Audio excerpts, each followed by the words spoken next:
Good morning, students. Hope you all are well. So today we'll learn about the lichen and mycorrhiza and some portions of virus. Okay. So lichen is an immediate association. It is an association of fungi with an algae. Means it is a combination, or it is a that symbiosis and like that. So it is a symbiotic relationship, or it is an association of a fungi and the algae in which both the organisms intertwine to form a single thallus. Okay, and the fungal component of that thallus is known as mycobiont, and the algal component is known as phycobiont. Okay, so this definition you have to learn. Many species of Ascomycetes and few species of Basidiomycetes. Okay, so these are found growing in close association with one another, and sometimes it of green algae or blue green algae, and constitute the lichen thallus. That means lichen means the association of fungi and the algae. Okay, so the phycobiont means the algal part. They generally synthesize some organic food by the process of photosynthesis, because they have the chlorophyll. Algae have the chlorophyll, means algae they have the chlorophyll, and they can also fix the nitrogen in a cyanobacterium. And the mycobiont, that means the fungal part, they constitute generally 89.99% of tissues of lichen. That means most part of the lichens are constitute of the fungal portion. So it protects the algae, it absorbs water and minerals for the lichen, and it also attaches to the thallus, to the substratum, like the rocks, the bark of the trees, or on the leaf surface. Okay, so that is about the lichen. So here both in a symbiotic type relationship, means no one is giving any harmful effect to each other.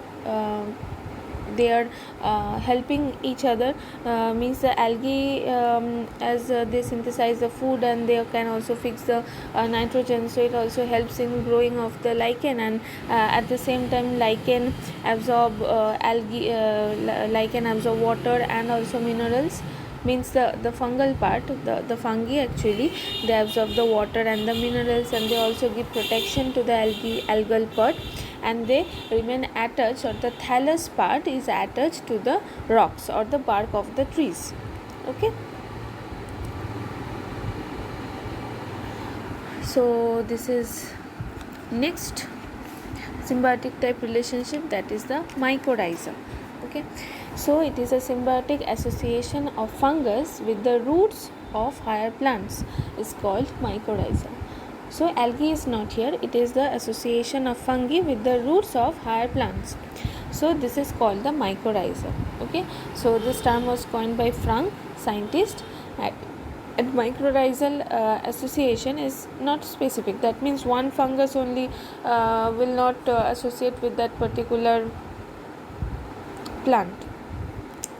A fungus can associate with many plants. One fungus can associate or make this symbiotic relationship with many plants, and the plant also can associate with many fungi. Okay, so when a fungus grow around the root surface as a mantle, means as a covering, when the fungus grow at the root surface as a covering, so it is known as the mantle, and it is called ectotrophic or ectomycorrhiza. Means as it is root surface, ecto means the outer part, that means that it is growing in the outer part, the fungus which is covering the root surface, so it is known as the ectotrophic or ectomycorrhiza. But when it penetrates the root, means when this fungal growth will penetrate inside the root and grows within it, means inside it, that means it is known as the endotropic or the endomycorrhiza. Okay, ecto means out and endo means inside. So the fungus absorb water, mineral and nitrogen from the soil, and it gives it to the roots, and which is very essential. All these minerals, water minerals and the nitrogen, these are very essential for the proper growth and development of any plant. So in return it gets sugar and shelter from the plant, because during the photosynthesis sugar only produce the glucose, okay, or the starch, or in the form of starch, and the fungus also gets shelter from the plant so that they can stay there. So that is the symbiotic relationship between the fungus and the plant. So within the root, the fungus remains in restricted area, that does not change it. Where they first appear, at that region only they stays there in the root. And the fungus also produces growth promoting and antimicrobial substances, which are also helpful for plants. So this thing you have to learn about the mycorrhiza. Now we are coming to the point virus, which is also known as the biologist puzzle. Okay, so here three scientists are there. So name of the scientist and contribution of the scientist to the science, this also you have to learn. So virus, you know, these are the most primitive type of non-cellular and non-cytoplasmic infectious agents, because they are the germs found by the nucleic acid and protein. Nucleic acid means the DNA or the RNA part, and the protein. Okay, they are obligate parasite in cells of bacteria, plants, animals and human beings also. Obligate parasite means sometimes they are parasitic in nature. When the number will grow, means when the number will increase. So they were discovered in 1982 by J.W. Iwonsky, who showed that tobacco mosaic virus, or the TMV, or the tobacco mosaic virus in tobacco plant, was caused by microorganisms smaller than bacteria. Okay, so then so he founded this kind of microorganism which are also smaller than bacteria. Next the term virus was coined by M.W. Bejnerick, okay, in 1898 for this infectious bacteria free plant extract, which is known as the Contagium vivium fluidium. Okay, means the infectious living fluid. A detailed knowledge about this chemical nature of virus was provided by the American chemist, that is W.M. Stanley, in about 1935, who showed that the virus could be in crystallized like protein form, and they can stored in bottles, means they can stored in the laboratory. So this name of the scientist you have to learn.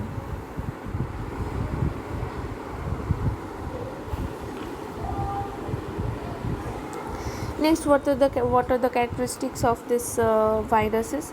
So viruses are acellular in nature, because as they are most primitive and a primitive type of cell, so they are almost acellular. They don't have some proper cellular structure.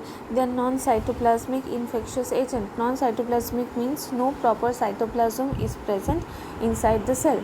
They are smaller than the bacteria and can be seen only under electron microscope, not also in case of compound microscope, where we can see all the microorganisms like protozoan and bacteria, but virus we can see only under the electron microscope, means 1000 time enlargement in electron microscope. Okay, and this virus generally contain a single type of nucleic acid, either RNA or DNA, enclosed within a protein coat. That means they don't have the properly double stranded or single stranded RNA. That primitive type of RNA and DNA they are having, either RNA or DNA. And viruses are obligate parasite and can multiply only in the living host cell. That means for their multiplication or for their reproduction, actually, so they need a host cell. So with the help of the host cell DNA and their means genetic material, they used to replicate, or they used to multiply in the host cell. Okay.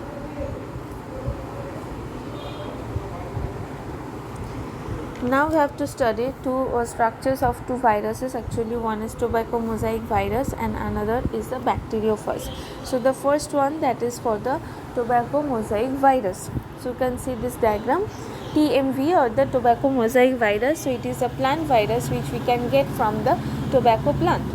So tobacco mosaic virus was discovered by Ivanovsky in 1982.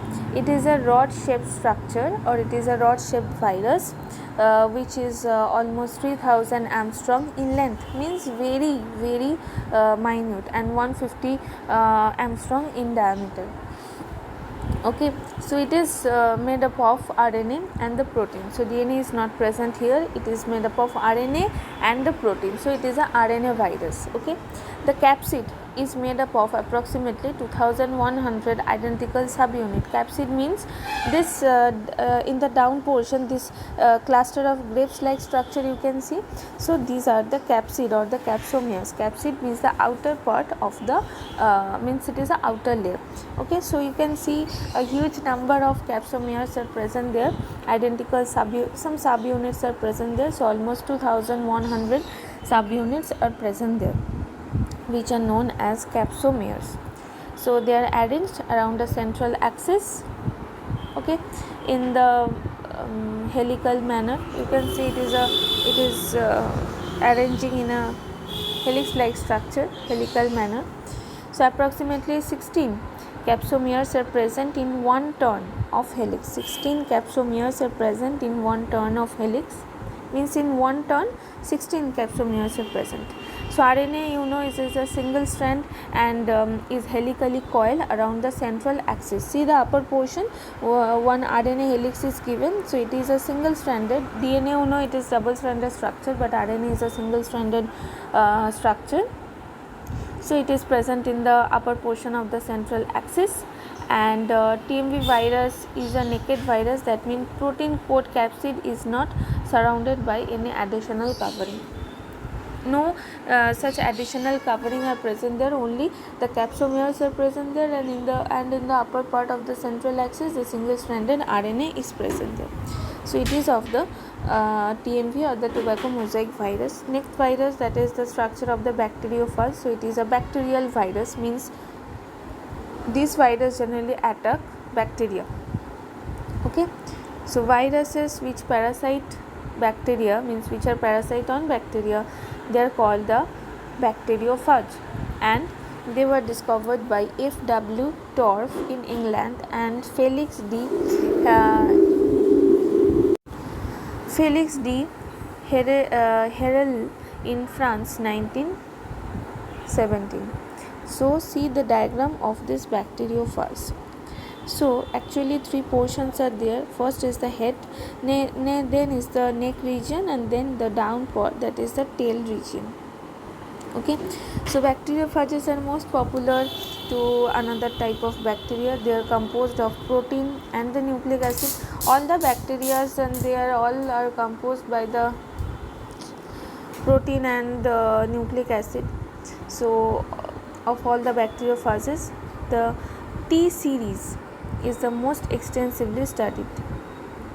One series is there, means in case of bacteriophage, the name of the T series, T1 bacteriophage, T2 bacteriophage, T3 bacteriophage, like this is a series of T phage virus. Okay, so it infects this T series bacteriophage, they generally infect the E. coli bacteria. Okay, it is a tadpole like shape with a hexagonal head and the tail. You can see the head is almost hexagonal, then neck region is there, then the tail region is there, tadpole like structure almost, and it has a protein coat which is a double stranded DNA is tightly packed. Okay, it is a protein coat in which in the head region the double stranded DNA is tightly packed, but it is present only in the head region.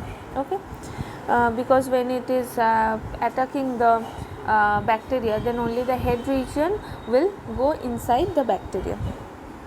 The cylindrical tail, the down portion, this cylindrical tail, that is made up of that is entirely made up of protein. It has a core tube which is filled with which is made up of lysozymes, these enzymes which help in the penetration of the DNA or the head of this bacteriophage into the host cell, that means inside the bacterium. And the basal part of the tail that has a hexagonal spike like structure, and some end plate is also there. So each corner of the hexagonal plate has a thin tail fiber. The spike like structure, they have the tail fiber, and the tail fiber and the end plate help in the attachment of the phage virus with the bacterial cell. That means this tail fibers and this spike like structure, they generally help in the attachment of this bacteriophage with the bacterial cell. And the upper end of the tail is attached to the head by a narrow neck. You can see here one narrow is this collar portion, that is the neck region, which is attached to the head. And the core tube of the tail is surrounded by a contractile sheath. It is attached to the neck by a collar. You can see this here, collar is written, so it is a contractile sheath, and it is attached to the neck by this collar. Okay, so the structure of the TMV and the bacteriophage you have to study, and you have to practice the diagram also. So I am telling one thing, that please go through the videos, or else we cannot complete our syllabus. Okay, so in next day we will discuss whatever doubts you are having in this portion regarding this lichen and the mycorrhiza, and also this virus, what is virus, the structure of these two viruses. If you are having any doubt, then we will discuss this, or else in next live class we will discuss from the next part. Okay.